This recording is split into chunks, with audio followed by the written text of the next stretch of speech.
মহারাজা কনৌজের খোঁজ পাওয়া সহজসাধ্য ছিল না। পুরোহিত মহারাজা রাজ্যপালকে অজগর দেবতা দিয়ে আতঙ্কিত করতে সক্ষম হয়েছিল। তাছাড়া রানী ও রাজকুমারের চরম ঔদ্ধত্য, তার সবচেয়ে প্রিয় নর্তকী নদীর বলিদান তাকে চরমভাবে হতাশ করে ফেলেছিল। তিনি এরপর থেকে খুবই কম কথাবার্তা বলতেন। একদিন রাজকুমার গুহাভ্যন্তরে মহারাজার শয়নকক্ষে গিয়ে মহারাজাকে বলল,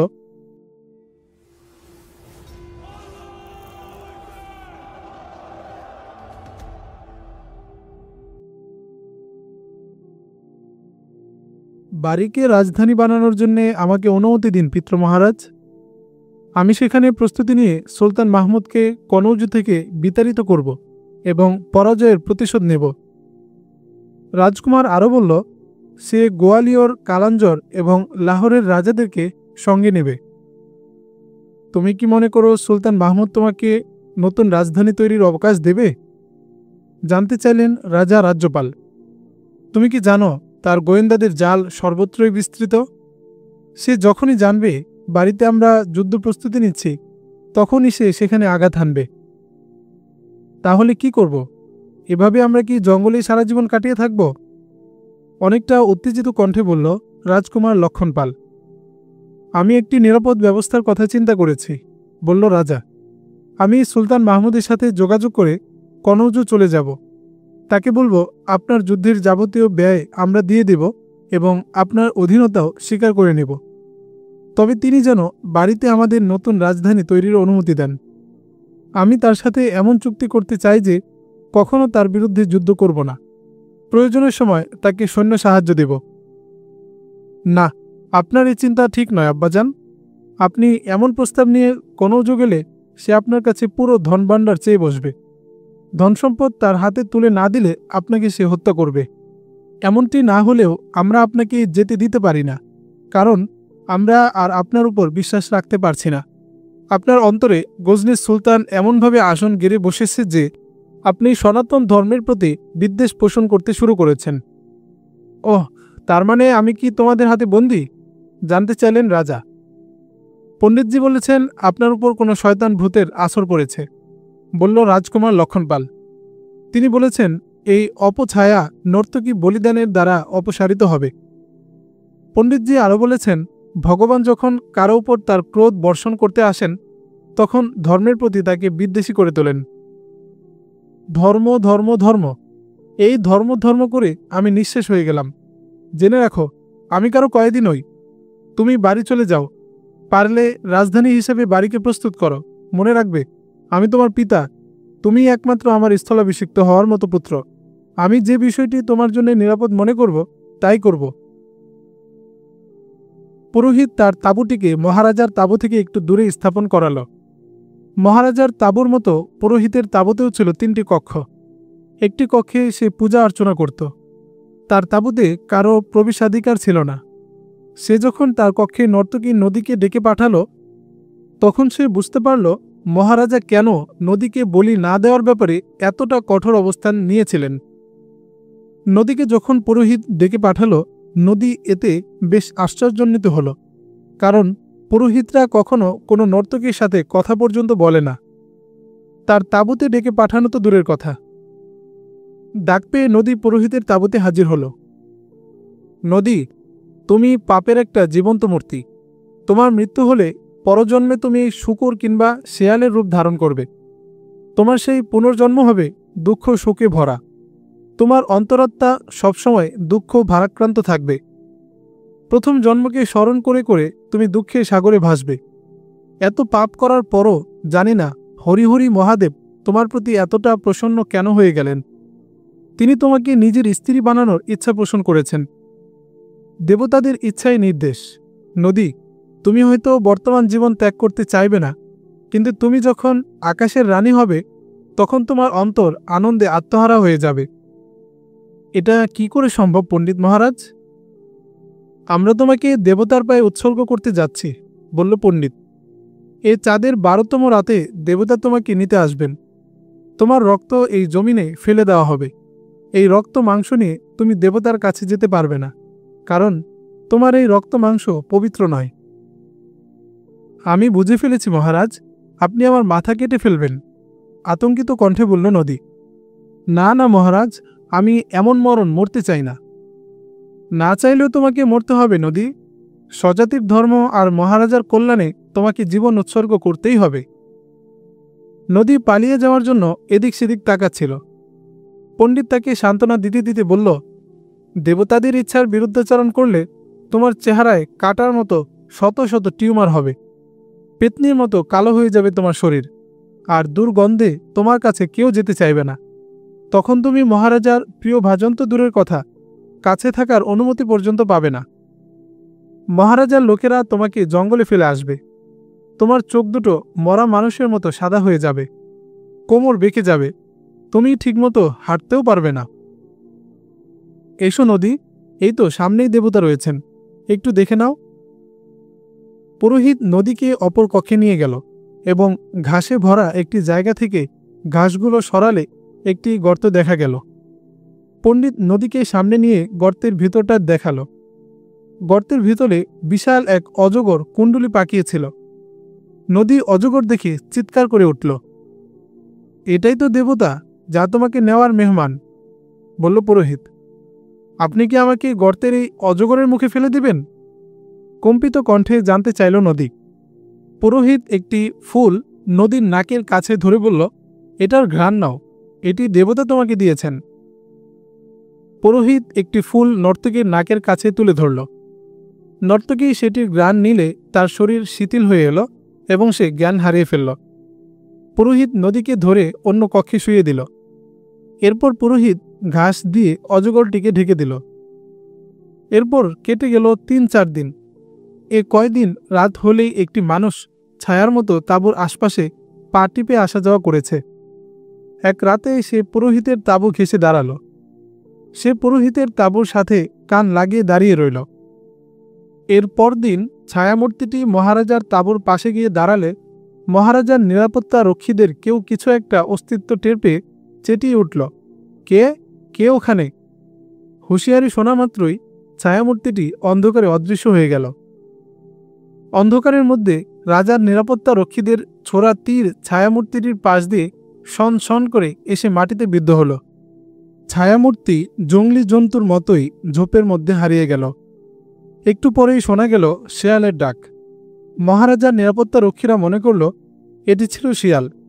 তারা কোনো বিপদ আশঙ্কা বাদ দিয়ে ছায়ামূর্তিকে খোঁজাখুঁজি না করে আবার নিশ্চিন্ত মনে নিজেদের জায়গায় পায়চারি করতে লাগল। এর কয়েকদিন পর মহারাজা রাজ্যপাল 2 জন নিরাপত্তা রক্ষীকে ডেকে পাঠালেন। উভয়ই নিরাপত্তা বাহিনীর উচ্চপদস্থ কর্মকর্তা। এরা মহারাজার অতি বিশ্বস্ত।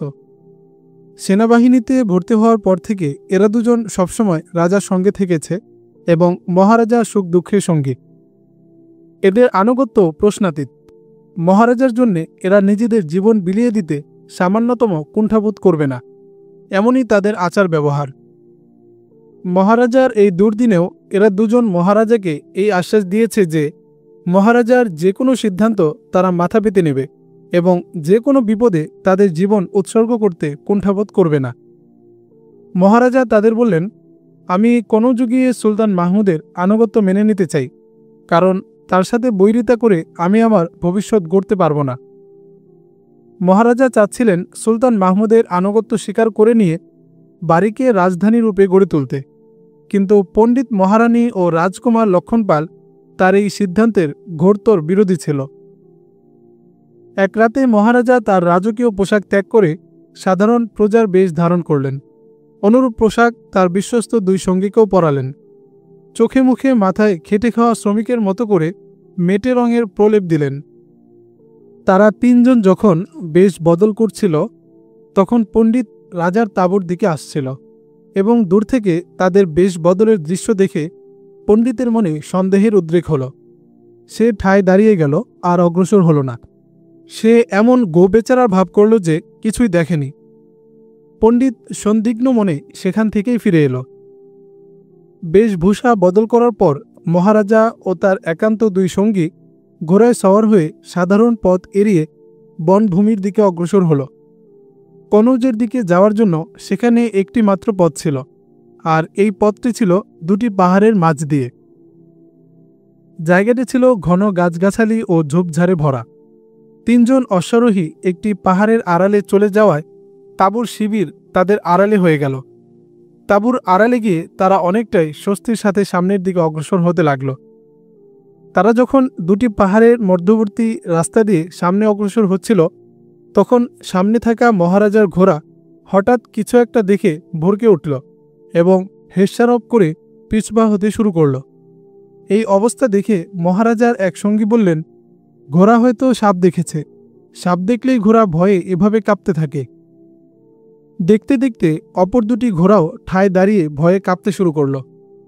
হঠাৎ করে পাহাড়ের ঝোপের আড়াল থেকে এক গুরু গম্ভীর আওয়াজ শোনা গেল, ফিরে যাও, মনের ইচ্ছা ত্যাগ করো, যেখানে যাচ্ছ সেখানে তোমাদের অপমানজনক মৃত্যু অপেক্ষা করছে।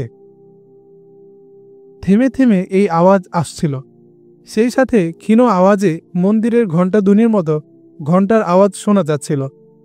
সকল হিন্দুর কাছেই এই ঘণ্টার আওয়াজ পরিচিত, সাধারণত মন্দিরেই এমন ঘণ্টা বেজে থাকে। এটা কোনো ইহলোকের আওয়াজ মনে হয় না, বলল মহারাজার এক সঙ্গী।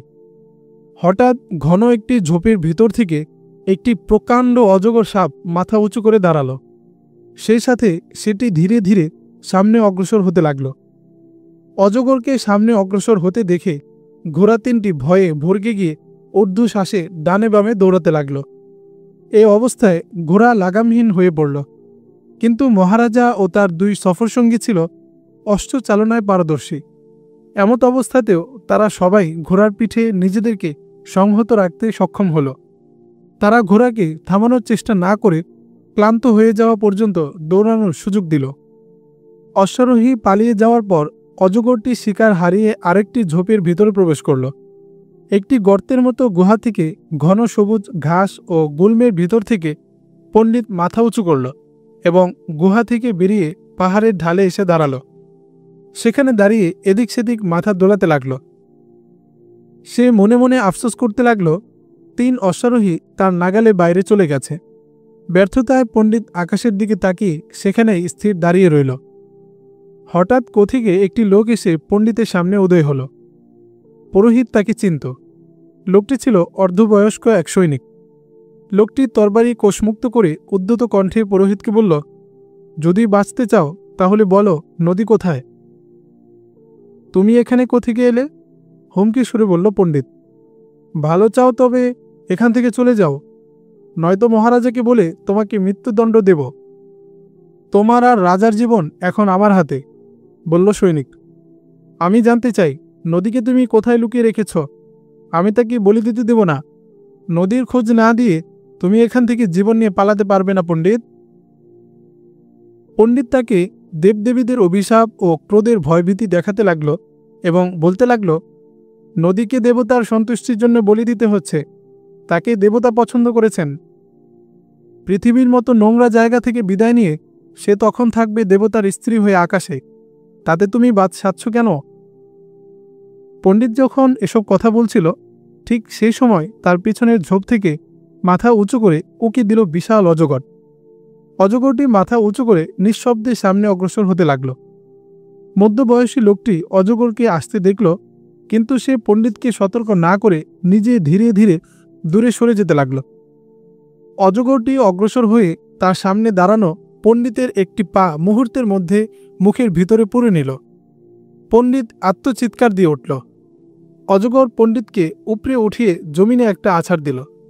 অজগর সাপও কুমিরের মতো খাবার আস্ত গিলে ফেলে। অজগর অনেকটা সময় নিয়ে ধীরে ধীরে শিকার পুরোটাই গিলে ফেলে। পণ্ডিতকে যখন ধীরে ধীরে অজগর গিলতে শুরু করল, তখন সে চিৎকার করে সৈনিককে বলতে লাগল, ভাই, দয়া করে তরবারি দিয়ে সাপটিকে কেটে ফেলো, ভগবানের দোহাই আমাকে উদ্ধার করো, জীবন বাঁচাও।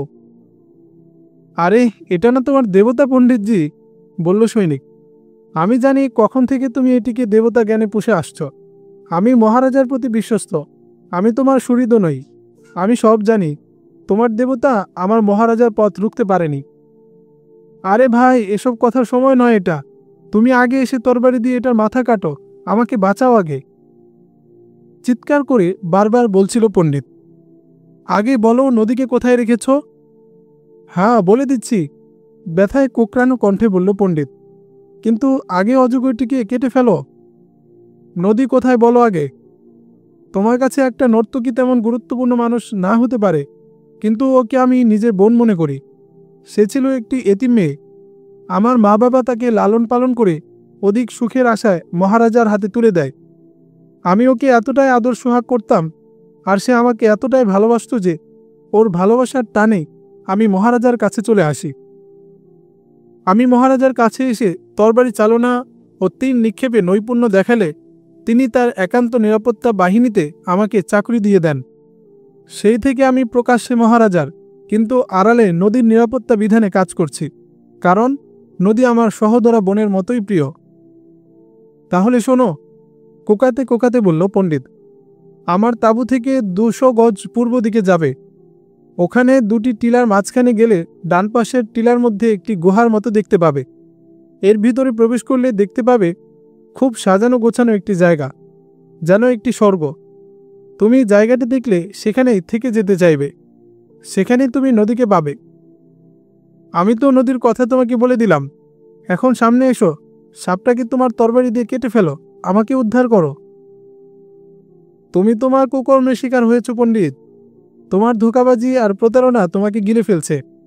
কারণ আমি নিশ্চিত জানি এটা নিছকই একটা অজগর, দেবতা নয়। অজগর দেবতা হতে পারে না। বলে সৈনিকটি একটি অট্ট হাসি দিয়ে তরবারি কোষবদ্ধ করে পণ্ডিতের দেয়া তথ্যমতো নদীর খোঁজে ছুট দিল। অজগরটি বারবার পণ্ডিতকে মাটির উপর আছড়াতে আছড়াতে আধমরা করে ফেলল এবং ডান পাটি ছেড়ে দিয়ে মাথাটি মুখের ভিতরে পুরে নিল। পণ্ডিত ইতোমধ্যেই জ্ঞান হারিয়ে ফেলেছিল। অজগর এবার পণ্ডিতের মাথা মুখে পুরে নিয়ে আছাড় দিয়ে দিয়ে ধীরে ধীরে পণ্ডিতকে গিলতে শুরু করল। অর্ধবয়স্ক সৈনিক অনেকটা দূরে তার ঘোড়াকে বেঁধে রেখেছিল। সে দ্রুত ঘোড়ার উপর সাওয়ার হয়ে পণ্ডিতের বলে দেয়া জায়গার দিকে ঘোড়া হাঁকাল। পণ্ডিতের বলে দেয়া জায়গাটির আলামত ছিল পরিষ্কার, তাতে কোনো জটিলতা ছিল না। সৈনিক অগ্রপশ্চাৎ না ভেবে দ্রুত পাহাড়ের গুহায় প্রবেশ করল। গর্তের ভিতর দিকটা অনেক ফাঁকা। সেখানে মখমলের দামি কাপড়ের বিছানা বিছানো। একপাশে কয়েকটি মূর্তি বসিয়ে রাখা হয়েছে এবং বিছানার এক প্রান্তে সুগন্ধি আতর বাতি জ্বলছে। সারা গুহা লুবানের সুঘ্রাণে ভরে আছে। নদী সৈনিককে দেখে এমনভাবে তাকিয়ে রইল যেন সে তাকে চেনে না। সৈনিক ছিল বয়স্ক এবং অভিজ্ঞতায় ঋদ্ধ। সে সহজে বুঝতে পারল নদীকে কোনো ওষুধের দ্বারা অবচেতন করে রাখা হয়েছে, নয়তো একাকী থাকা অবস্থায় সে নিশ্চয়ই এখান থেকে বেরিয়ে যেত। সৈনিক যখন তাকে নদী বলে ডাকল, নদী তার ডাক শুনে মোহনীয় ভঙ্গিতে একটি মুচকি হাসি দিল। সৈনিক অযথা সময় নষ্ট করতে চাচ্ছিল না। সে বয়স্ক হলেও শরীরের কাঠামো ছিল শক্ত। সে নদীকে পাজাকোলা করে কাঁধে তুলে নিল এবং বাইরে এনে ঘোড়ার পিঠে বসিয়ে দিল এবং নিজেও ঘোড়ার পিঠে সওয়ার হয়ে এক হাতে নদীকে আর অপর হাতে ঘোড়ার লাগাম ধরে জঙ্গলের দিকে রওনা হয়ে গেল। মহারাজার ছেলে লক্ষণ পাল তার পিতা রাজ্যপালকে খুঁজছিল। বাবার খোঁজে সে পণ্ডিতের তাঁবুতে গেল, কিন্তু সেখানে তার বাবাকে পাওয়া গেল না। লক্ষণ পাল জানত পণ্ডিত নদীকে কোথায় রেখেছে। সেখানে গিয়ে সে নদীকেও দেখতে পেল না। শিবিরে ফিরে এলে এক সৈনিক তাকে জানালো সে পণ্ডিতকে পাহাড়ের ওই দিকে যেতে দেখেছে। লোকটি আরও জানালো পণ্ডিত একটি বিশাল পোটলা টেনে নিয়ে যাচ্ছিল। লক্ষণ পাল সৈনিকের দেখানো পথে পাহাড়ের দিকে অগ্রসর হল। পথিমধ্যে তার চোখে পড়ল পোটলা টেনে হেঁচড়ে নেওয়ার চিহ্ন। এই চিহ্ন দেখে দেখে লক্ষণ পাল সেখানে চলে গেল, যেখানে অজগর তখনও পণ্ডিতকে গিলে শেষ করতে পারেনি। অর্ধেকের চেয়ে বেশি শরীর মুখের ভিতরে ঢুকিয়ে ফেলেছে। তখনও পণ্ডিতের পা দুটো অজগরের মুখের বাইরে ঝুলছে। লক্ষণ পাল অবস্থা দেখে সাথে সাথে তরবারি কোষমুক্ত করে অজগরটিকে কুপিয়ে দ্বিখণ্ডিত করে ফেলল। কিন্তু পণ্ডিতকে অজগর যে পরিমাণ মুখের ভিতরে ঢুকিয়ে ফেলেছিল, সেখান থেকে তাকে আর বের করে আনা সম্ভব হলো না। লক্ষণ পাল অদূরে পড়ে থাকা একটি মোটা কাপড় ও রশি দেখতে পেল। রশিটা দেখেই সে চিনতে পারল এই রশিটাই সে সেদিন পণ্ডিতকে দিয়েছিল, যা দিয়ে ফাঁস তৈরি করে পণ্ডিত অজগরকে বসে আনতে সক্ষম হয়। অজগরটির দিকে তাকিয়ে সেটিকেও সে চিনতে পারল, কিন্তু লক্ষণ পাল রশি, অজগর আর পণ্ডিতের সাপের পেটে যাওয়ার পরিস্থিতি দেখে বুঝে উঠতে পারছিল না এখানে আসলে কি ঘটেছে এবং কেনই বা ঘটেছে। মহারাজা রাজ্যপাল অনেক দূরে গিয়ে তার সঙ্গীদের সাথে মিলিত হলেন। তার ঘোড়াটি অজগর দেখে ভীত হয়ে ঊর্ধ্বশ্বাসে দৌড়াতে দৌড়াতে এক পর্যায়ে দৌড়ানোর ক্ষমতা হারিয়ে ফেলে। মহারাজা ও তার সঙ্গীদের ঘোড়াগুলো সাপ দেখে ভয় পেয়ে তীব্র গতিতে দৌড়ানোর ফলে ক্লান্ত শ্রান্ত হয়ে গিয়েছিল বটে, কিন্তু তারা যে পথ সারাদিনও অতিক্রম করতেন সে পথ অর্ধেক দিনে অতিক্রম করলেন। তারা সোজা কনৌজের দিকেই অগ্রসর হতে থাকলেন। এদিকে নদীকে নিয়ে বয়স্ক সৈনিক সারাদিন এদিক সেদিক ঘোরাঘুরি করল এবং নদীকে পণ্ডিতের খাওয়ানো ঔষধের প্রভাব মুক্ত করার চেষ্টা করল। সন্ধ্যার কিছুটা পর নদী তার প্রকৃত অবস্থায় ফিরে আসতে শুরু করল। স্বাভাবিক অবস্থায় ফিরে আসার সময় নদী তার জাতি ভাইয়ের সাথে এভাবে কথা বলছিল যেন সে একটা গভীর স্বপ্ন থেকে জেগে উঠেছে। পণ্ডিত এমন কোনো ওষুধ খাইয়েছিল যার প্রভাবে নদী তার স্বাভাবিক বোধশক্তি হারিয়ে ফেলেছিল। সম্বিত ফিরে আসার পর নদীর স্পষ্ট মনে পড়ল পণ্ডিত তাকে বলেছিল দেবতাকে খুশি করার জন্যে সে নদীকে বলি দেবে। এর পরের বিষয়গুলোকে সে স্বপ্ন বলে মনে করল। আরে পণ্ডিত নিজেই তো তার দেবতার খোরাক হয়ে গেছে, বলল বয়স্ক সৈনিক। সে একটি অজগর ধরে রেখেছিল। অজগর ছেড়ে দিয়ে সে মহারাজার পথ রোধ করতে চেয়েছিল, কিন্তু অজগর শেষ পর্যন্ত পণ্ডিতকে গিলে ফেলল। মহারাজা এখন কোথায় জানতে চাইল নদী। মহারাজা কনৌজ চলে গেছেন, তিনি মুসলমানদের সাথে মৈত্রী চুক্তি করবেন, বলল সৈনিক। মুসলমানদের সাথে মৈত্রী চুক্তি করতে গেছেন? বিস্মিত কণ্ঠে জিজ্ঞেস করল নদী। হ্যাঁ তাই, এর মধ্যেই মহারাজার মঙ্গল, বলল সৈনিক। আমার মতো মহারাজাও বুঝে গেছেন পণ্ডিত পুরোহিত আর ঠাকুরদের তৈরি হিন্দু ধর্ম আসলে একটা ধোঁকা। আসলে এসব দেবদেবী যুদ্ধের ময়দানে কোনোই সাহায্য করতে পারে না। মহারাজা তো প্রকাশ্যেই বলছেন মুসলমানরা একে একে আমাদের ঐতিহ্যবাহী সব মন্দির ধ্বংস করে দিচ্ছে। আমাদের দেবদেবীরা তাদের কিছুই তো করতে পারল না, বরং দেবদেবীদের মূর্তিগুলোকে ওরা ঘোড়ার পায়ে পিষে মাটির সাথে মিশিয়ে দিয়েছে। তাতেও কি দেবদেবীদের উচিত ছিল না নিজেদের এই অপমান অপদস্থের জন্য মুসলমানদের শাস্তি দেওয়া? তুমিও কি সনাতন ধর্মের প্রতি বিরূপ হয়ে গেছো দাদা? জিজ্ঞেস করল নদী। আচ্ছা নদী, বলতো আমাদের ধর্মটা আসলে কি? রাজা মহারাজাদের আনন্দ দেয়া আর তাদের সুখ আহ্লাদের জন্যে আমাদের মতো মানুষের জীবন বিলিয়ে দেওয়াই কি আমাদের ধর্ম নয়? এসব ব্যাপারে তো আমাদের কখনো ভাবতে দেওয়া হয়নি। এখন সময় এসেছে এসব বিষয় আমাদের চিন্তা করার। আমাদের ভাবতে হবে আসলে আমরা কোথায় যাচ্ছি, কোথায় যাব। কালাঞ্জর এখান থেকে এখনও 1.5 দিনের পথ। চলো আগে সেখানেই যাই। সেখানে গিয়ে আমরা রাজদরবারে আমাদের উপস্থাপন করব। কেউ যদি আমাদের ঠাঁই দেয় তবে সেখানে থেকে যাব, নইলে অন্য কোনো জায়গার জন্যে বেরিয়ে পড়ব। নদী ও তার সৈনিকরূপী জ্ঞাতি ভাই সারা দিন রাত পথ চলল। রাত শেষে সকালের দিকে তারা কালাঞ্জরের উপকণ্ঠে পৌঁছাল। তারা যে সময় কালাঞ্জর পৌঁছল ঠিক সেই সময়ে মহারাজা রাজ্যপাল কনৌজের সীমানায় প্রবেশ করলেন। তার অপর 2 সঙ্গীও সাথে ছিল। তাদের সবার পোশাক পরিচ্ছদ ছিল অতি সাধারণ মানুষের মতো। মহারাজা যখন তার ভগ্নপ্রায় রাজধানী দেখলেন তখন তার মনের মধ্যে বিরাট এক ধাক্কা লাগল। গোটা শহরটিকে ধ্বংস করে দেওয়া হয়েছে। তখনও পর্যন্ত কোনো কোনো বাড়িতে আগুন জ্বলছিল। ভগ্নস্তূপের মধ্য দিয়ে মহারাজা অগ্রসর হলেন এবং প্রধান মন্দিরের সামনে গিয়ে ঘোড়া থেকে নামলেন। তার দিকে চোখ তুলে তাকানোর মতো একটি লোকও ছিল না। মহারাজা মন্দিরের মূল বেদিতে উঠলেন। মন্দির স্থির, সেখানে পূজারীদের কোনো তৎপরতা নেই। জনশূন্য মন্দির থেকে দুর্গন্ধ বেরিয়ে এলো, অথচ এখানটায় সবসময় লুবানের গন্ধে সুরভিত থাকত। মহারাজা মন্দিরের ভিতরে গিয়ে দেখলেন সব শূন্য। না ছিল সেখানে দেবদেবী, না ছিল দেবদেবীর মূর্তি। তিনি মন্দিরের ভিতরের কক্ষে প্রবেশ করলেন। এক পর্যায়ে স্বগতোক্তির মতো তার কণ্ঠে ধ্বনিত হলো, আমি কিছুই বুঝতে পারছি না। আমি জানি না এটা কি দেবতাদের অভিশাপের বহিঃপ্রকাশ যে আমরা আমাদের শহর থেকে উচ্ছেদ হলাম, আমাদের শহর ধ্বংস হয়ে গেল। এটা কি আমার কোনো অপরাধের ফসল? আমি বুঝতে পারছি না আমরা মিথ্যার পথে আছি না সত্যিকার পথে আছি। এখানে পূজা অর্চনায় দেবদেবীদের সাথে আমার নামও তো উচ্চারিত হতো। সত্য সেই খোদা যিনি ভজন ও ঘণ্টা ধ্বনির ঊর্ধ্বে, তার পেছন থেকে উচ্চারিত হলো। আওয়াজ শুনে মহারাজা ঘুরে দাঁড়িয়ে দেখলেন এক লোক তার ভাষায় কথা বলছে।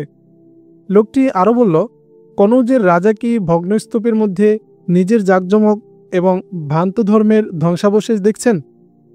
মহারাজা কি এসব থেকে শিক্ষা নেওয়ার জন্য এসেছেন,